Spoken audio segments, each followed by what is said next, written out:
Welcome to Read Church. I'm Marshall Fant, the Director of Church Consulting and Strategic Planning for Gospel Fellowship Association Missions. My purpose is to encourage pastors and church leaders as you refocus, renew, and revitalize your churches. We've established this podcast to offer practical tips and suggestions as you equip disciples to make disciples. This is Marshall Fant. Welcome back to GFA Missions Podcast Read Church. Thank you for joining us. We always want to thank the GFA staff for putting this on and all the work they do. So thanks to GFA for sponsoring this. And again, I think you can tell for those watching, you recognize our guest. For those listening, Bruce, introduce yourself again. Bruce McAllister, Director of Ministry Relations here at GFA. Work a good bit with our church staffing program. And that's kind of the topic of today. So we're going to do two podcasts, one with you. And the topic of today, from the pastoral side, we have a pastor who is interviewing with the Pulpit Committee. And lots of times the Pulpit Committee dominates the interview process. So what we want to talk about are the questions a pastoral candidate, once he becomes a candidate, the questions he should be asking the Pulpit Committee. Right. And so what we want to do is talk through this, and so we can kind of arm him with some ideas. And again, you'll be given some resources in a few minutes. But so the topic is going to be right. So it'll be the pastor's side, the candidate side, for a committee. And we know this can be awkward. I mean, we know from the beginning they don't know each other very well. And so I would just tell the candidate to pray and seek godly counsel. I know you do a lot of that. Men call you almost every week walking through this. So what I want to do is just interview you and make a comment and let you run with it. Okay? So that's kind of where we're going. So all right. So I've heard you talk before about men. So before they even start the candidating process, so let's go back to square one. I've heard you coach men through resumes, how to write a resume, how to have sermons available. So we got a man now who's considering maybe the Lord's moving him. So how would a man even begin? Where would he start to update his resume, and what should it look like? And what resources are there? Well, I wrote an article for the GFA church staffing website. In fact, we have 15 articles. If you go to gfamissionsjobs.org, you'll find, if you go to the Helps tab. Right up there at the top. Sometimes it'll pop up like blog. It's really not a blog, but that's the way it's set up. So so it'll say Helps. There are 15 articles there. And one of those articles is on how to write a ministry resume and biographical profile. I kind of believe in both. A resume tends to be data, right? You know, where I went to school, what I majored in, where I've been serving, things like that.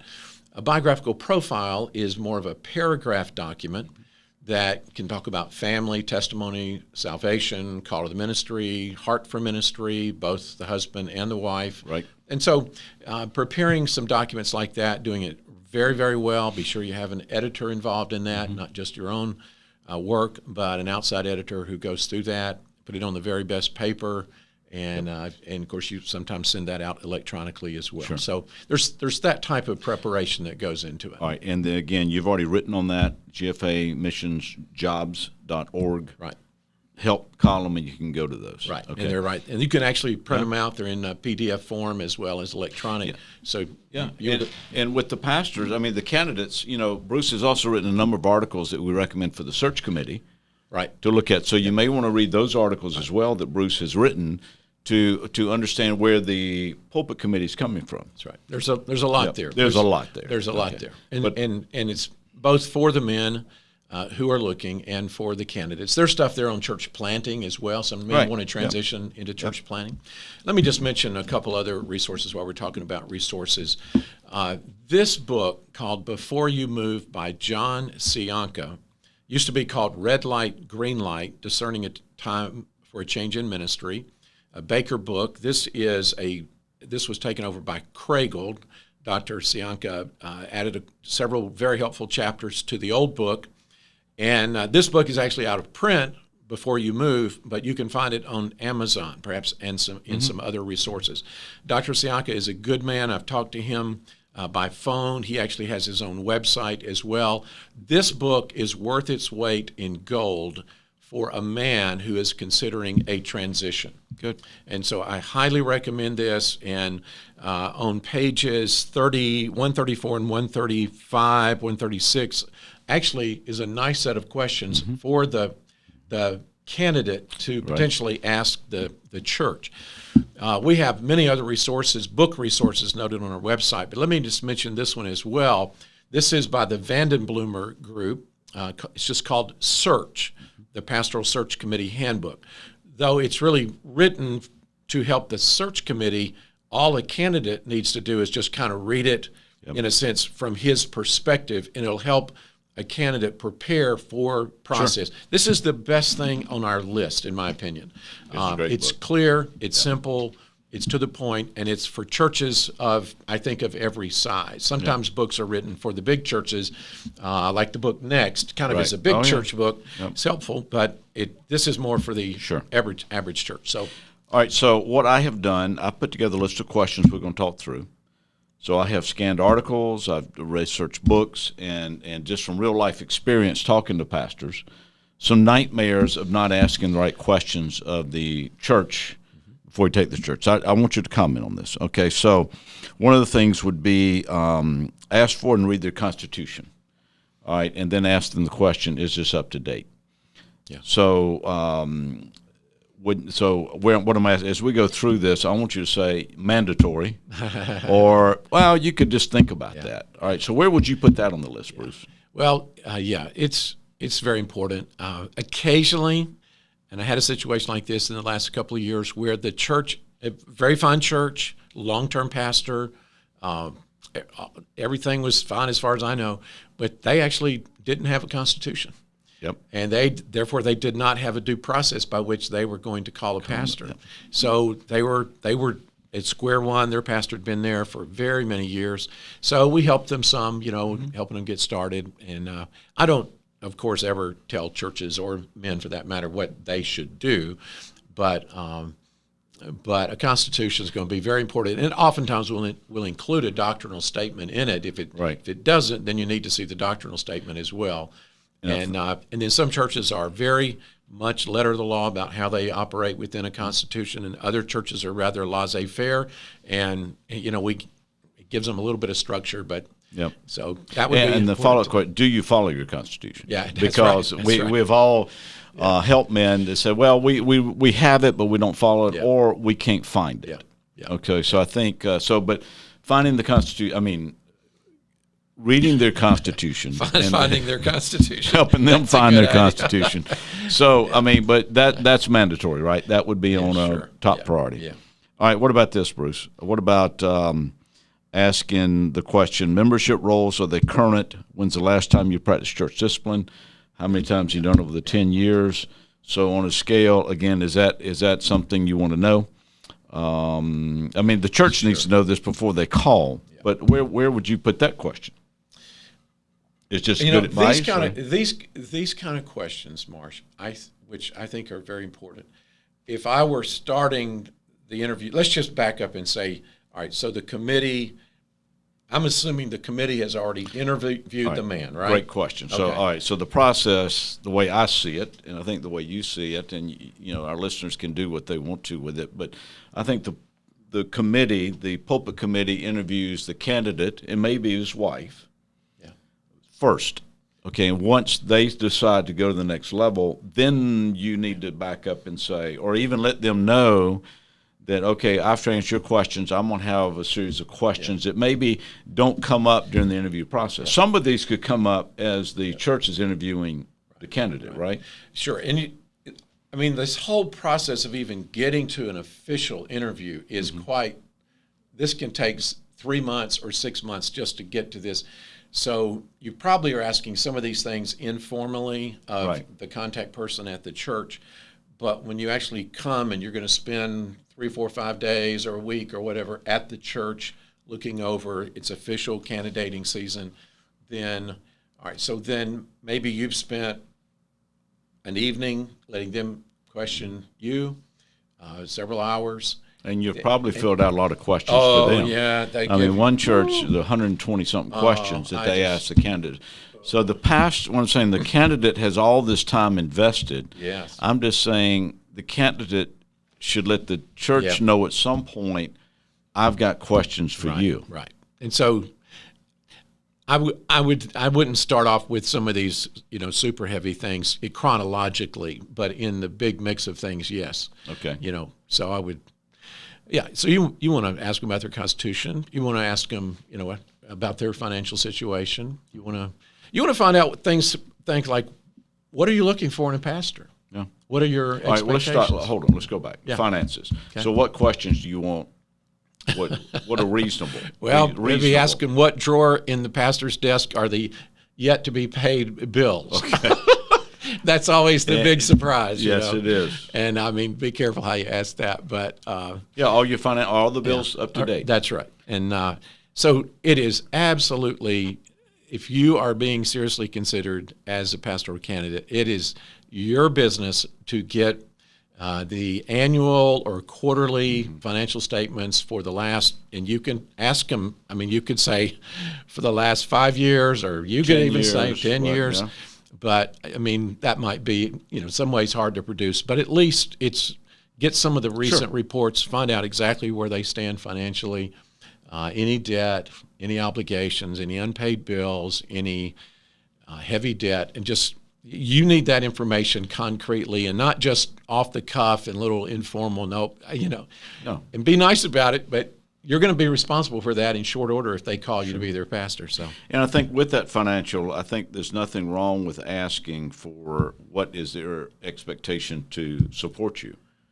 So somewhere along the way, the conversation, is this going to be a parsonage? Is this going to be housing allowance? Right. And what is the budget? Right. That's got to be approached carefully. Right. Because we're not hirelings. Right. And I would put that toward the bottom of the list. I kind of like how Dr. Cionca, he put this as question 20 on his list of 21. He said, what has been the procedure to determine the remuneration for this position? With whom will I meet during this visit to talk about the compensation package? That's a pretty nice way to put it. Very kind. And so what really ought to happen is the church, the committee, should take the initiative on this, not putting the guy in a spot where he even has to ask a question.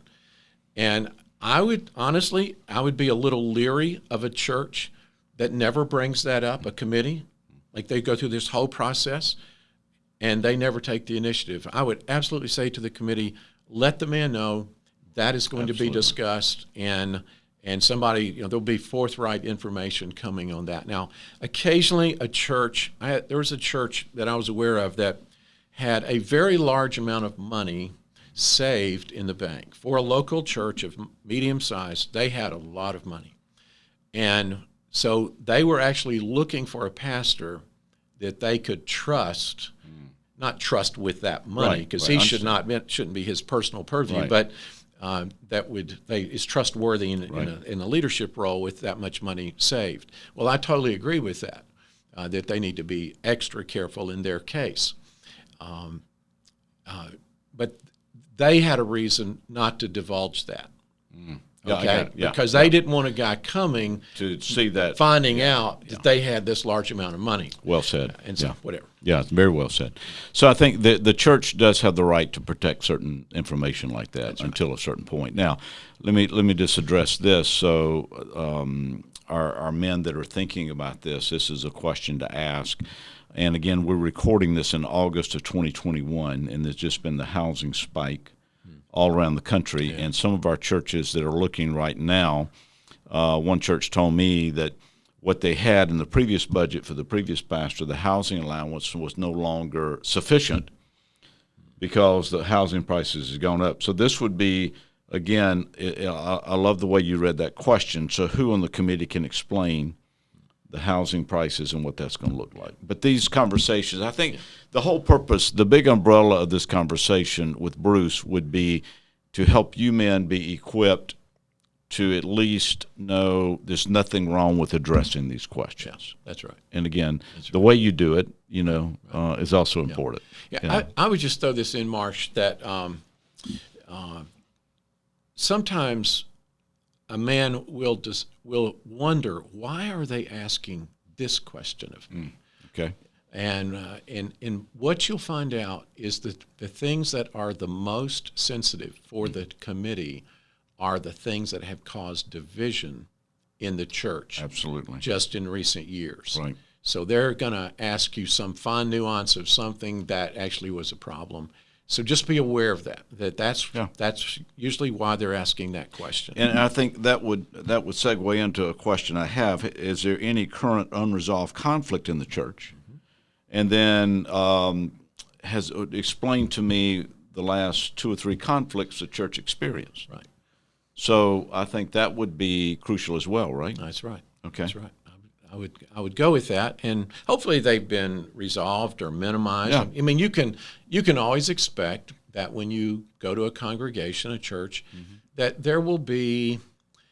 This is my personal opinion. Sure. My experience is that there will be, just kind of human nature, there'll be 5 to 10% of the people that will not be in sync Right. with the rest of the church on whatever it is. And some of that's just naysayers or whatever. They just have an alternative view about things. So it's like when you preach. When you preach, you always know that if you preach to 100 people, there are going to be 5, 6, 7 people out there or so that are not going to appreciate what you're saying. And at least, I mean, in a very healthy situation. Sure. And I remember one time a church was having that really fine church, and they said, we have great unity, but we have this one family. And I'm like, you better rejoice that you just have this one family, that. Sure. So these are realistic things, and mature people know how to navigate these things, and a good pastor knows how to navigate them as well. So. All right. So let's tie into the next one. So, and I think the book has got a question on this as well, but. So let's talk about the role of the pastor. Okay. All right. So what would be, in other words, where I'm trying to go with this, how does the church see the role of the pastor? So I think you've dealt with this. So how would you ask that question? I think you could say, gentlemen and ladies, if you have ladies on the committee, just say, how does a normal week function in the life for the pastor in the life of this church? What kind of office hours are expected? How many are there evenings out in addition to church services expected? Is there an average number of hours per week, or is it just worked on let's get the job done? Yeah.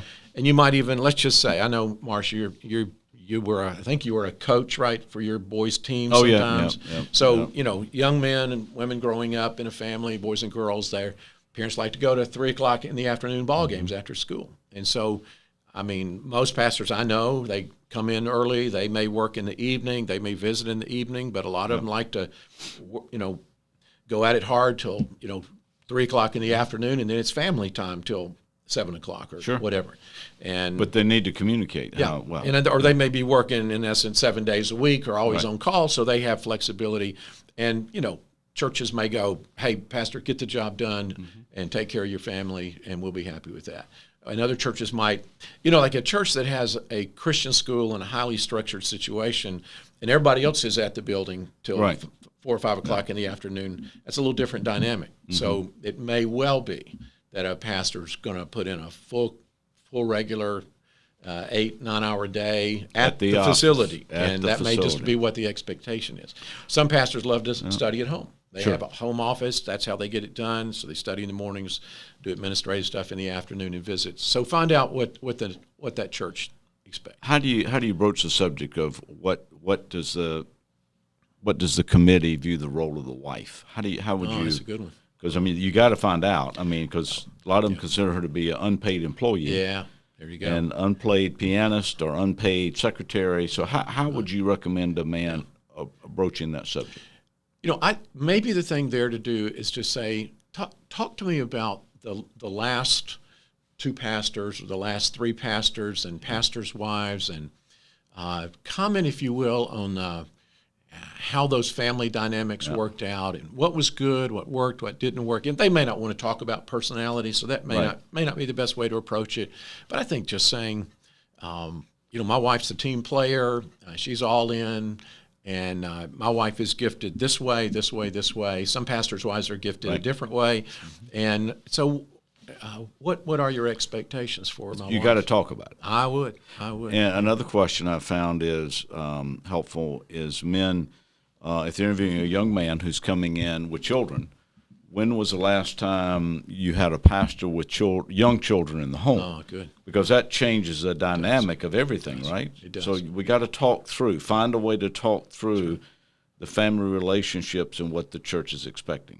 What else? Well, and that plays into the question, and again, this is a down-the-list question, right? But it's important.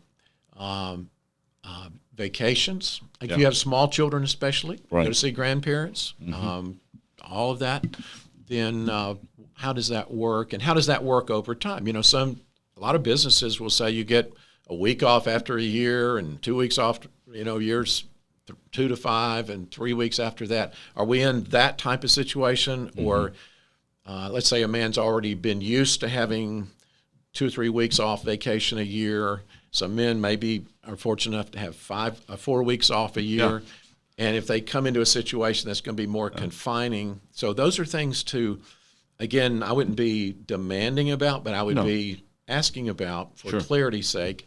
And again, along with that. And it's that vacation, paid vacation? Yeah, that's right. You have to get that. And actually, some churches very much want their pastor to take an actual day totally off during the week. Maybe that day can be a day of his choice. And that protects his family, that gives him family time, that lowers expectations about this 7-day work week and all. So I think it'd be good to get some understanding on that as well. And that's, again, very important from a family life standpoint. All right, so next question. How does a pastor inquire about two things?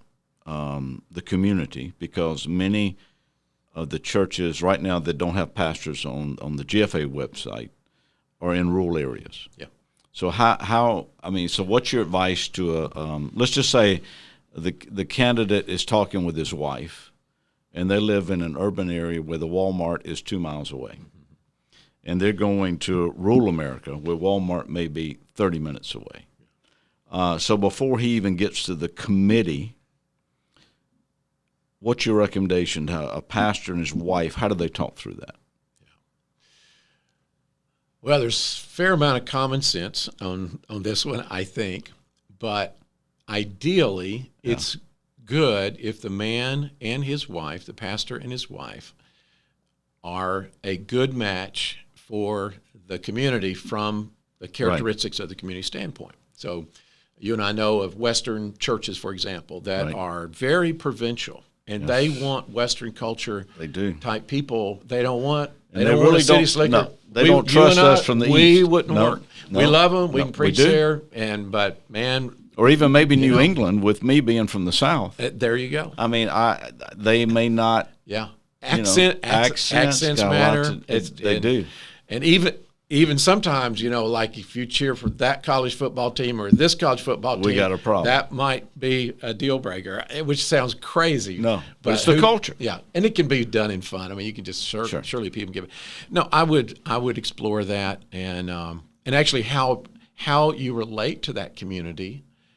Do you go to rodeos? Yeah. Do you go to football games? Do you go to whatever the local big deal is? Do you eat at that type of barbecue restaurant? You learn those things over time, but it really helps if the committee would coach you in that. And then you got to get your wife on board if this is going to work for her as well.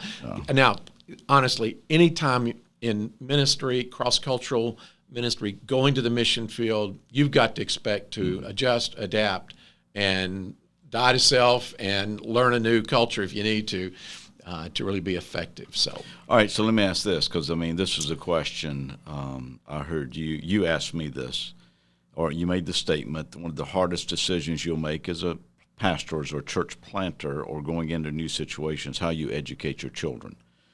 So wouldn't a good question be for the candidate to ask the pulpit committee, how do the parents in this church, how the education, how they've selected? Yeah, and you might want to start with, what do the families in this church do in the education of their children? Okay. Some churches are very dominated by a homeschool culture, right, and you're almost the odd guy out if you don't follow that model.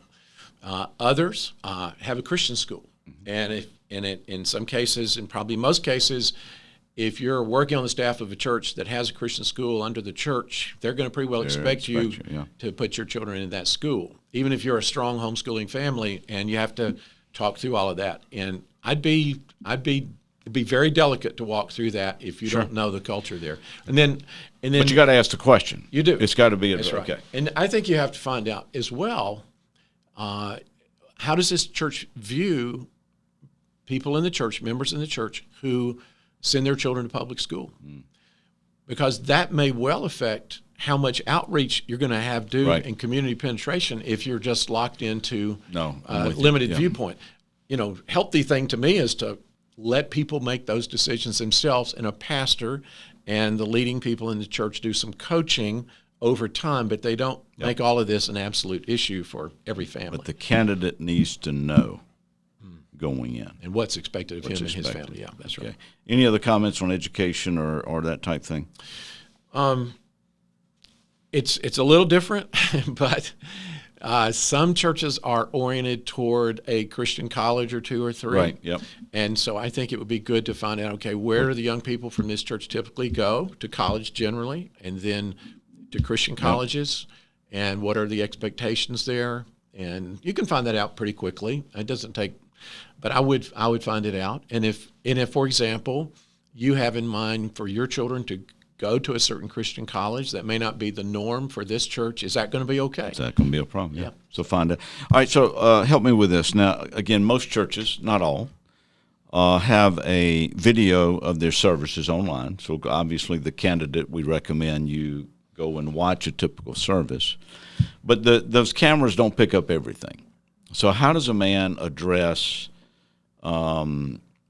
the constitutions may or may not address the translation issue.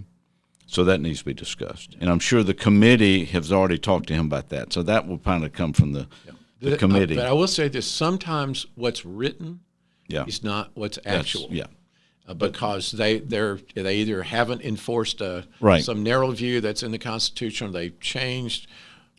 They could have changed in either direction. They could have tightened up. They could have loosened up on that. But all right, so let's go back to the Constitution. Thought just hit me. I forgot to ask you about. So I thought a question would be: are there any changes to the Constitution you expect me to make when I come in?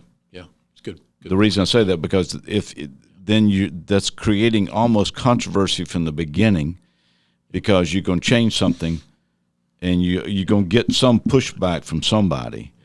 So that was just a... Yeah, I just had a conversation with a pastor that's outgoing. He's retiring, and he told me, I didn't ask him much. He was very forthright. He said, I was not able to get this done. I was not able to get that done. I wanted to get these changes. Here's why. I tried it a couple times or something, and it didn't work out. I didn't push it. And he was, you could tell, he was a wise pastor. And I said to him I can't remember the issue, but I said, well, it would really be good on that one if you would take care of that before the new man comes. And he may or may not, I don't know, but it was a delicate matter, and so it needed clarification, because the practice of the church is not actually what the Constitution says. And the new guy coming in, if he's got to make this change. But I would say in general, beyond just Constitution, I would say this is a healthy thing to ask a church. Is and it's in Dr. Cionca's questions. He says it like this. He says, if you were to look into a mirror, the congregation were to look into a mirror, how would they describe themselves? What are the strengths and weaknesses of this church? So if you play off strength and weaknesses, and he said, be sure to let all the members of the committee address this, not just one dominant voice, representing. So. All right, so then, all right, so can I stop you right there? You could do a church survey, couldn't you? I could, but can I stop you right there and say, all right, so, again, the candidate coming, he is really on their turf during this, And when one guy immediately answers, okay, how would you describe the church strengths and weaknesses? I just want to make sure the candidate understands that he may need to take control at that point and say, okay, I'd like to hear others' input. Sure. Yeah. So making sure the candidate does get a fair representation, because I think what you just said is very important. Let somebody get not just the dominant, you know. And you could set it up like this, Chad. I'd just like to go around the committee here. Say you got 5 people. I'd like to have each of you address this question, and then with strengths and weaknesses or positives and not so positives, you could say, what would you all individually? Let's go around the community again. What would you like to see change for the better in this church in the next 2 years, question. 3 years, That's 5 a years? great question. And then you have a little bit of sense of agenda. Yeah. If they ask you that question, I'd be hesitant to ask that, because you really got to learn some things before you come out with your agenda. But and the book you recommended, Before You Move's got a lot of these questions. Yeah, it does. Okay, it does. So it's please, really good. please, get the book and read through it. Let's see, what other thing did I have here? I wanted to make sure. Need to find out. Okay, really, where are the key decisions made? Yeah. Okay, because I mean, it may be congregational rule, but there may be a board or a deacon board or an advisory board that everything's got to flush through before it ever gets to the congregation. Yeah. So how would you ask that question, Bruce? Just like I just did, or you have a way of massaging the questions to make them very receptive, where I can be a kind of abrasive. So how would you massage a question like that? Well, I'm going to give you a little piece of insight. I have this way of looking at things, and I'll say is regarding documents versus practice. There's the way it is on paper, right, and then there's the way it is. Okay, and I think we know this in life.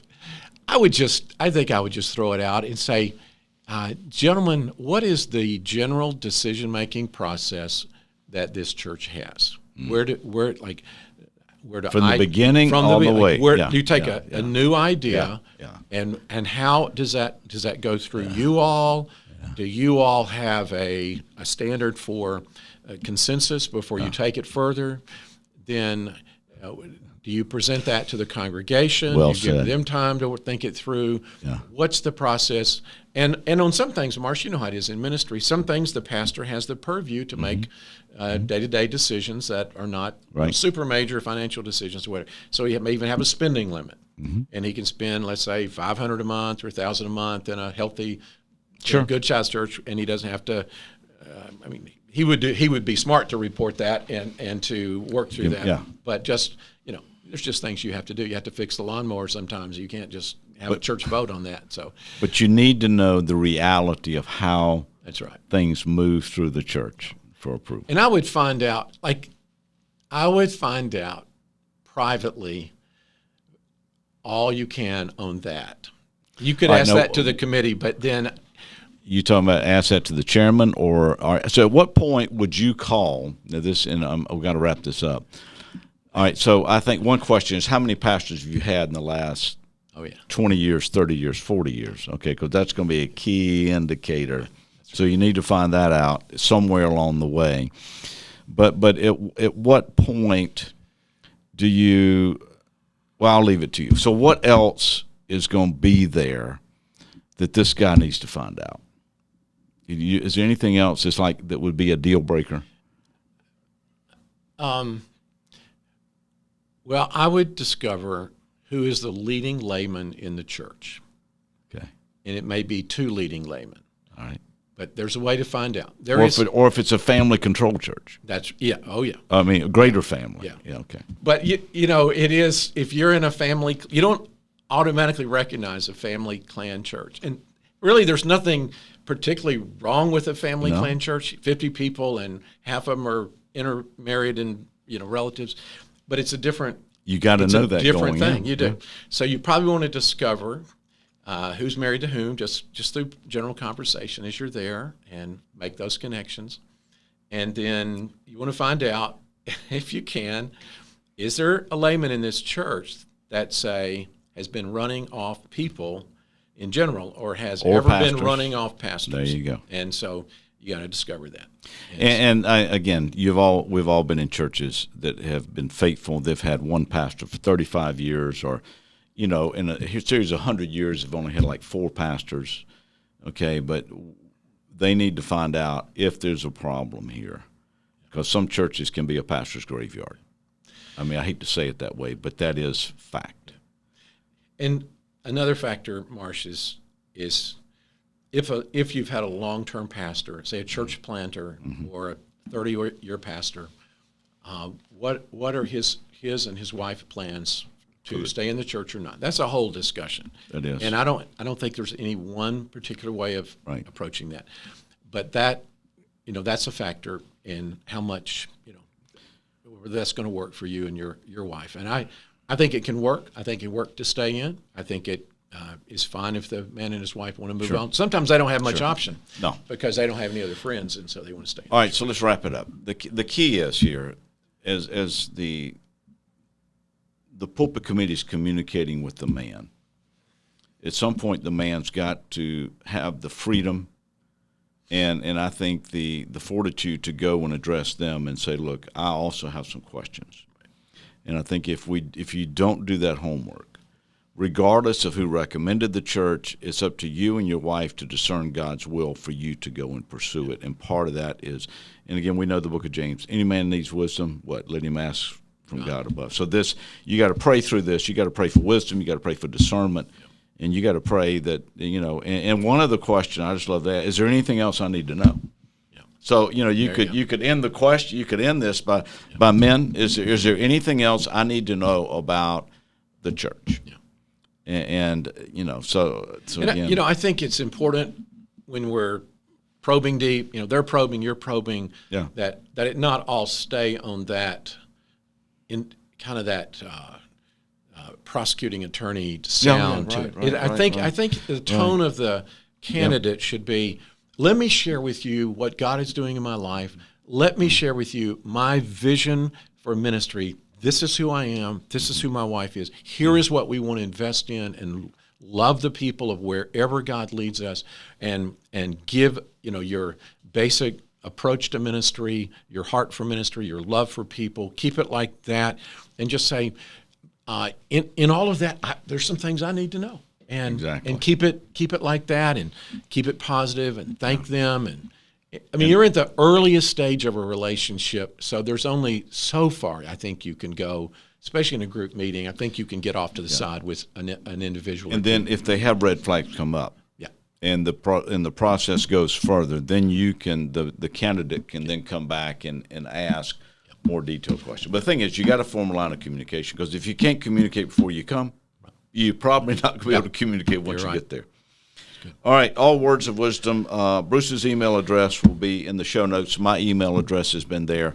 But I do want to make sure you understand gfamissionsjobs.org, under the Helps tab, Bruce has provided a wealth of information there. So I appreciate that ministry you have, and thanks for your ministry. And a lot of books on the website as well. So again, just avail yourself to make sure you know how the committee is going to interact with you, and how you have a responsibility to interact with the committee as well. So Bruce, thanks for your time. Okay. Always a pleasure. Thank you. Thank you. You're listening to Rechurch, a podcast of Gospel Fellowship Association Missions.